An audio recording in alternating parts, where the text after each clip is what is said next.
Welcome back to the Line Table. I'm Gene Grant. This week, the State Health Department released some positive news on the number of suicides in the Land of Enchantment. The suicide rate actually dropped by about 6% last year. That's good news, reversing more than 2 decades of increases. Now, Dee Dee, no one can say for sure what's behind the improvements, but health officials think new training for school officials and community members may be helping, as well as a push for risk screenings by primary care physicians.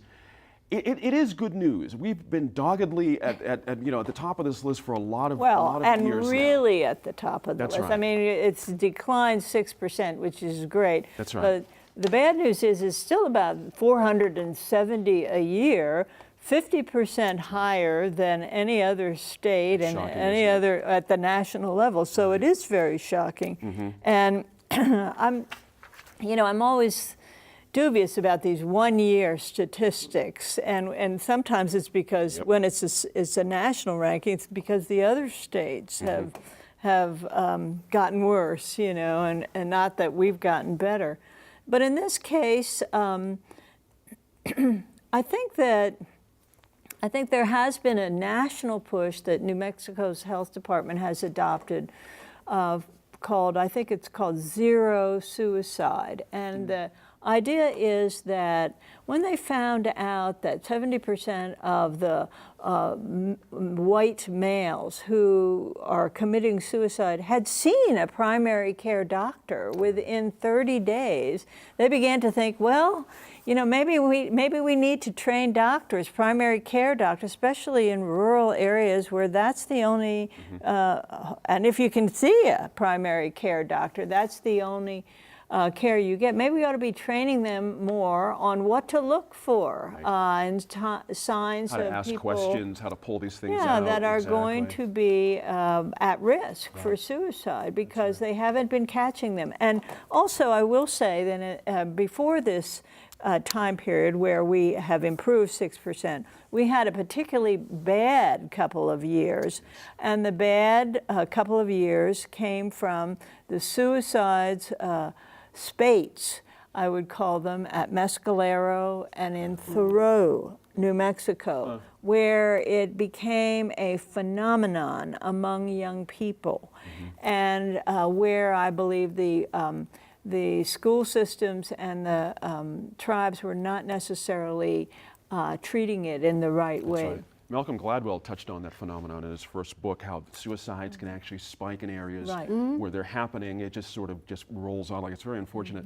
Speaking of unfortunate, veterans, we're not doing well by them clearly once again. Veteran suicides are through the roof, particularly in these western parts of the U.S. We're one of 4 states where it's just miles beyond the rest of the country. And the Department of Veteran Affairs speculates the higher number of veteran suicides in New Mexico may be due to isolation, access to guns, and lack of access to health care. Does that ring true to you? Does that sound like, because you think about even our veterans trying to get to the VA.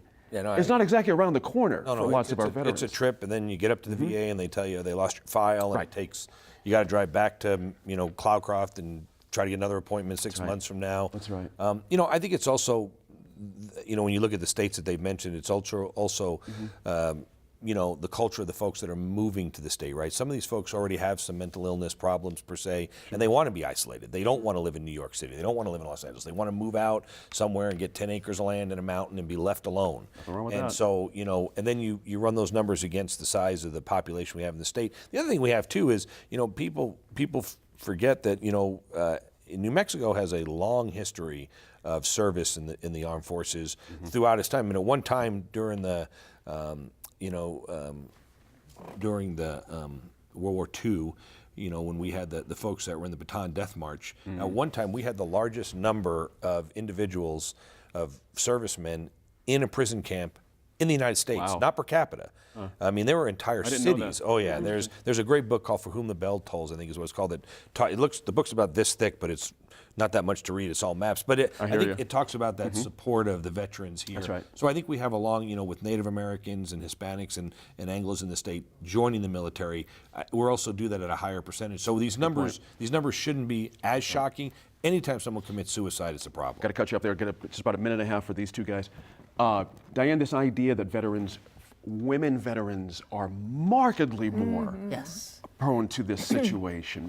We need to get after this. What's the angle there? What do you think on that one? I think that we don't spend as much of our resources geared to women vets. That could be the start. I think there needs to be a designated portion of the funds that are coming in. And one of the things that I'm looking forward to hearing more about is the $2 billion that the feds are sending out. And I want to know how much New Mexico is getting. That's right. And how are we going to use it? That's exactly and right. I think these statistics and the information, but it's alarming that women are 2.5 or Right. 250 Right. per individuals above. Markedly above, not a little bit Not above. a little bit, but Huge, markedly huge. above. Right. And we've got to do something That's about right. it. That's right. So we were down about 30 seconds. What do you think? So the most frequent cause of suicide death in New Mexico is gunshot wound. And if we are not looking, and we had this conversation a couple weeks ago about a different situation with a young man who shot up a library. If we continue to not look at the way guns are accessed in our community, the way they're stored in our community, in addition to looking at healthcare and all of these other issues, I think that we're ignoring the fact that access to a gun makes your suicide attempt successful, for lack of a better way to put it. And if we're not addressing those issues, and in this country we don't, we continue to fail the people who. I'm interested in getting a better handle of what happens to women while they are in service. And is that a contributing factor to what happens after their service is done and these suicides are happening? Like, what's going on there? Something's reminded of Sandy Hook and reminded of exactly. the There are terrible Tail Hook and all Facebook, that. Exactly. That we don't know. Exactly right. Now, we've put together some suicide prevention resources on our website. Just head to NewMexicoInFocus.org to check them out. And be sure to share with friends and loved ones that information. Thank you all for being here. Really